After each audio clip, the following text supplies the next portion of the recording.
Hello साथियों, एक और नई वीडियो में आप सभी का स्वागत है। अपन बात कर रहे थे कंप्यूटर के PYQ के बारे में अपन चर्चा कर रहे थे, जिसके अंदर से 2021 और 2015 के बारे में अपन चर्चा हो रही थी।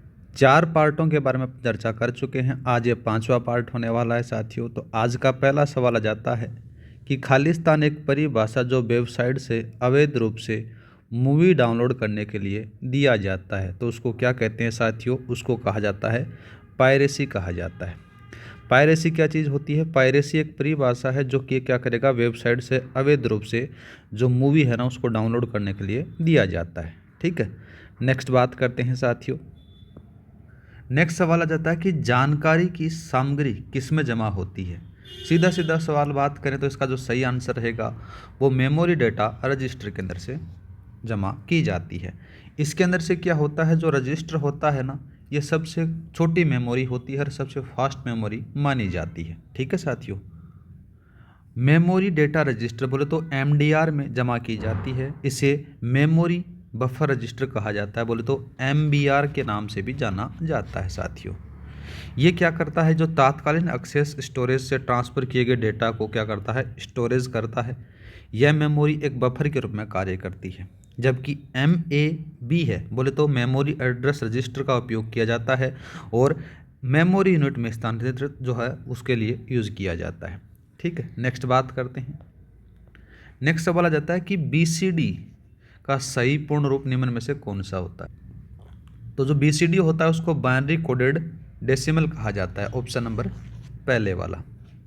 ठीक है, नेक्स्ट बात करते हैं। नेक्स्ट आ जाता है कि इनमें मुख्य भंडारण कहा जाता है। तो जो मेन स्टोरेज होती है ना वो मेमोरी होती है साथियों, कंट्रोल यूनिट नहीं होती, ना ही रजिस्टर यूनिट होती है।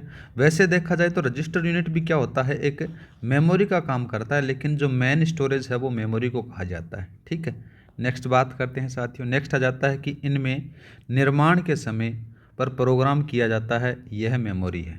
तो साथियों ये सारे के सारे मेमोरियों के प्रकार होते हैं, लेकिन जो अपना राइट आंसर रहेगा वो रहेगा रोम। रोम के बारे में बात करें तो रोम है वो मेमोरी को निर्माण के समय पर प्रोग्राम किया जाता है। रोम का जो संक्षिप्त रूप होता है, पर जो पूर्ण रूप अपन बोल सकते हैं तो इसको रीड ओनली मेमोरी कहा जाता है। ठीक है, और इसको कहा जाता है रैंडम एक्सेस मेमोरी, इसको कहा जाता है प्रोग्रामेबल रीड ओनली मेमोरी कहा जाता है, और दूसरा जाता है ये electrically programmable read only memory इसको कहा जाता है। ठीक है साथियों, अपना जो आंसर रहेगा वो पहले वाला रहेगा। नेक्स्ट बात करते हैं साथियों, CD-ROM किससे प्रदर्शित करता है? तो जो CD-ROM होता है वो कॉम्पैक्ट डिस्क को रिप्रेजेंट करता है, बोले तो रीड ओनली मेमोरी को रिप्रेजेंट किया जाता है। और बात करें तो CD-ROM है या फिर कॉम्पैक्ट डिस्क है ना, इसको सेकेंडरी स्टोरेज के लिए यूज़ किया जाता है या फिर सेकेंडरी मेमोरी के लिए इसका यूज होता है साथियों। ऑप्शन नंबर 4 सही रहेगा। नेक्स्ट बात करते हैं, वह कौन सी मेमोरी है जो प्रति सेकंड कई बार फ्रेश, यहाँ पर रिफ्रेश कर लिखा होगा ना, रिफ्रेश किया जाना चाहिए, तो उसका जो सही आंसर रहेगा वो डायनेमिक रैम कहेगा। अब देखो रैम है ना, रैम के बारे में बात करें तो रैम 2 प्रकार की होती है। एक का नाम आ जाता है कौन सा, DRAM होता है। क्या होता है साथियों, DRAM होता है, और दूसरे का SRAM होता है। DRAM के बारे में बात करें तो डायनेमिक रैंडम एक्सेस मेमोरी कहा जाता है, और दूसरा बात करें तो SRAM जिसको स्टैटिक रैंडम एक्सेस मेमोरी कहा जाता है।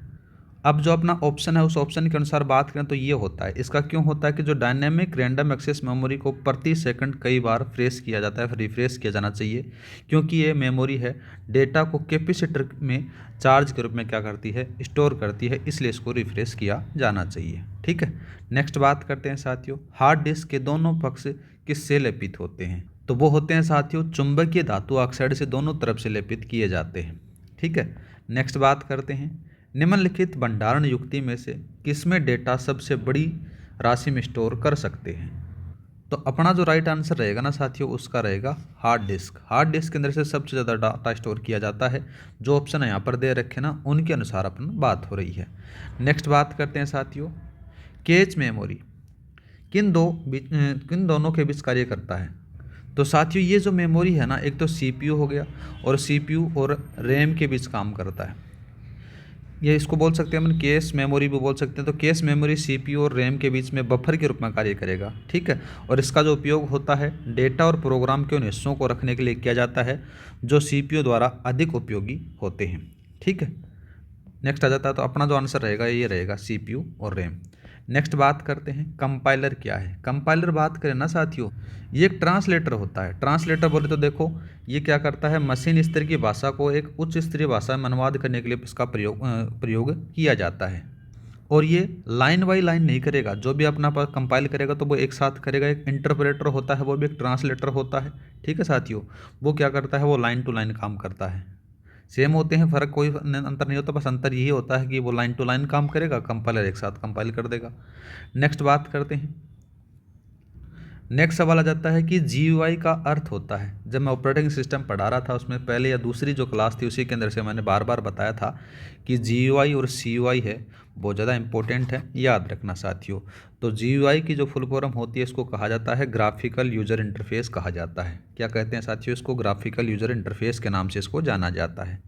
ये एक प्रकार का कंप्यूटर जो सॉफ्टवेयर होता है जो यूज़र को क्या करता है, बटन, मेन्यू बटन, स्क्रॉल वाला आदि जैसे उनका प्रयोग करने के लिए नियंत्रण करने की सुविधा देता है। GUI बात करें तो आमतौर पर एक विंडो, एक टूल बार और एक वैकल्पिक स्टेटस बार में बना होता है। इसका जो आइकन, स्क्रॉल बार, ड्रॉप डाउन बॉक्स, ऐसे बहुत सारे तत्व इसके अंदर से शामिल किए जाते हैं साथियों। ठीक है, नेक्स्ट बात करते हैं। नेक्स्ट सवाल आ जाता है कि वर्ड प्रोसेसिंग के लिए निम्न इकाई में कौन सा संबंधित नहीं है। तो कौन सा नहीं है साथियों, सेल नहीं है। ठीक है, और सारे के सारे इसके अंदर से वर्ड प्रोसेसिंग में शामिल होते हैं। करैक्टर हो गया, वर्ड्स हो गए और पैराग्राफ हो गए। ये जो सेल्स होती हैं ना, ये किस में होती हैं साथियों, ये MS एक्सेल में होती हैं, वर्ड प्रोसेसिंग में नहीं होती हैं। और वर्ड प्रोसेसिंग का जो काम होता है ये वर्ड में काम में लिया जाता है। नेक्स्ट बात करते हैं। नेक्स्ट सवाल आ जाता है कि फोर्टोन एक प्रोग्रामिंग भाषा है, फोर्टोन से क्या प्रदर्शित होता है। तो सीधी सी बात करें तो फोर्टोन के बारे में बात करें ना साथियों, इससे प्रदर्शित होता है कि ट्रांसलेशन है। क्या होता है, ट्रांसलेशन के अंदर से इसका यूज़ होता है, फॉर्मूला ट्रांसलेशन के लिए इसका यूज़ होता है। नेक्स्ट बात करते हैं।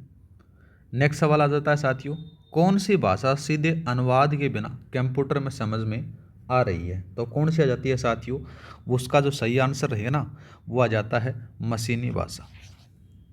अब बात करें जो मशीन लैंग्वेज को सीधे अनुवाद के बिना कंप्यूटर द्वारा समझा जा सकता है। तो कंप्यूटर होता है वो मशीन लैंग्वेज समझता है, और मशीन लैंग्वेज ज़्यादातर 0 और 1 की फॉर्म में होती है। ठीक है, और मशीनी भाषा को कंप्यूटर सीधे बिना कोई अनुवाद किए समझ सकता है। मशीनी भाषा एक निम्न स्तरीय भाषा होती है जो बाइनरी या फिर बिट्स के रूप में यूज की जाती है, जिसे ओनली कंप्यूटर समझ सकता है। ठीक है, एक आती है असेंबली लैंग्वेज, एक प्रकार की निम्न स्तरीय प्रोग्रामिंग भाषा है जिसका मेन जो उद्देश्य होता है ना साथियों, वो कंप्यूटर के हार्डवेयर के साथ में सीधे संवाद करने का होता है। हाई लेवल लैंग्वेज जो प्रोग्रामिंग की एक अलग भाषा है जिसका उपयोग होता है सॉफ्टवेयर प्रोग्रामों को डिज़ाइन करने के लिए इसका यूज किया जाता है। तो अपना जो सही आंसर रहेगा वही ये रहेगा। नेक्स्ट बात करते हैं साथियों। नेक्स्ट सवाल आ जाता है कि त्रुटि की जाँच के लिए मूल ASCII कोड के प्रत्येक बाइट की अंतिम आरक्षित बिट खालिस्तान बिट्स का उपयोग करती है। तो किसका करेंगे, 7 का करेंगे साथियों। ज़्यादा इसके बारे में अपना एक्सप्लेन नहीं कर सकते क्योंकि अपने पास में समय बहुत कम है, और ऐसे आपसे भी नहीं पूछा गया कि किस प्रकार से इसको तोड़ा जाता है, ASCII कोड वगैरह वगैरह आपसे नहीं पूछा जाएगा। ठीक है, नेक्स्ट बात करते हैं साथियों।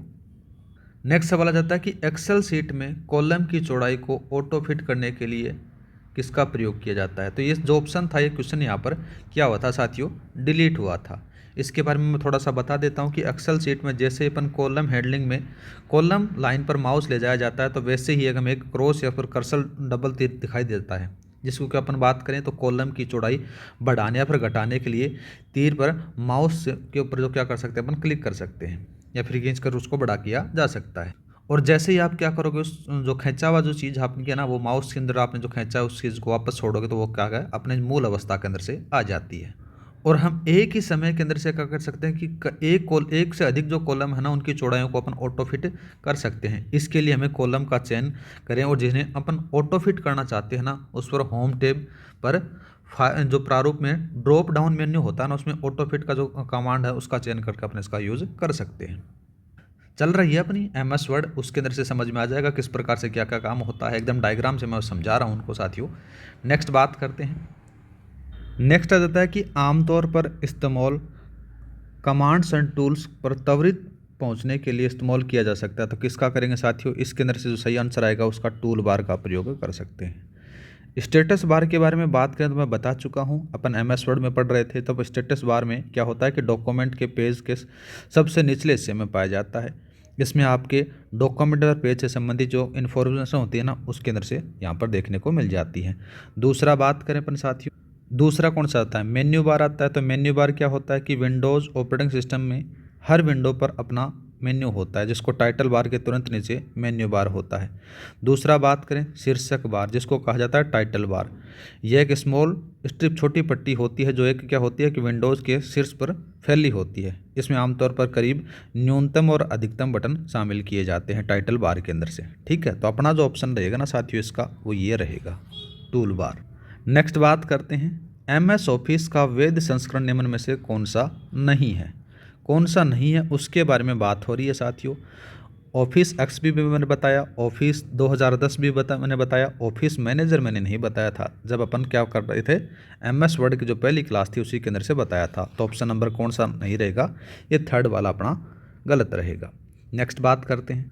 नेक्स्ट सवाल आ जाता है साथियों, निम्न में से कौन सा फंक्शन ऐसे दूसरे शब्दों की सूची प्रदान करता है जो वास्तव में या फिर लगभग एक ही अर्थ के होते हैं। तो उनको क्या कहते हैं साथियों, उनको कहा जाता है सिनोनिम्स या फिर समानार्थी शब्द कहा जाता है। नेक्स्ट बात करते हैं साथियों, ए डिजिटल सिग्नेचर इज, मतलब कि एक डिजिटल सिग्नेचर क्या है। तो डिजिटल सिग्नेचर बात करें तो एक प्रमाणीकृत इलेक्ट्रॉनिक रिकॉर्ड है जो केवल एक प्रेषक जानता है। ठीक है, तो इसको कहा जाता है। एक डिजिटल हस्ताक्षर होता है, एक गणितीय तकनीक होती है जिसका उपयोग किसी संदेश, सॉफ्टवेयर या फिर डिजिटल दस्तावेज की प्रमाणिकता या फिर अखंडता को मान्य करने के लिए इसका प्रयोग किया जाता है। नेक्स्ट बात करते हैं साथियों, नेक्स्ट सवाल आ जाता है कि कैसे आप एक पूरे कॉलम का चयन करते हैं। तो किस प्रकार से कर सकते हैं साथियों, तो यहाँ पर बात करें तो कॉलम शीर्ष पर क्लिक करके इसका चयन कर सकते हैं। अगर आपसे शॉर्टकट की पूछ ले तो वो भी याद रखना। तो शॉर्टकट की होती है कंट्रोल प्लस का स्पेस बार। कौन सा होता है, स्पेस बार उसकी शॉर्टकट की होती है। ठीक है, नेक्स्ट सवाल बात करते हैं, एक फॉर्मूला बनाने के लिए पहले आप खालिस्तान का बारे में बात की गई है। तो फॉर्मूला को सेल में रखें इस प्रकार से। ठीक है, तो एक फॉर्मूला बनाने के लिए पहले फॉर्मूला को सेल में रखें और उस सेल को अपन सिलेक्ट करें जिससे अपन को फॉर्मूला लगा सकते हैं। नेक्स्ट बात करते हैं साथियों, नेक्स्ट सवाल आ जाता है कि सेल में डाले गए कमेंट्स को क्या कहा जाता है।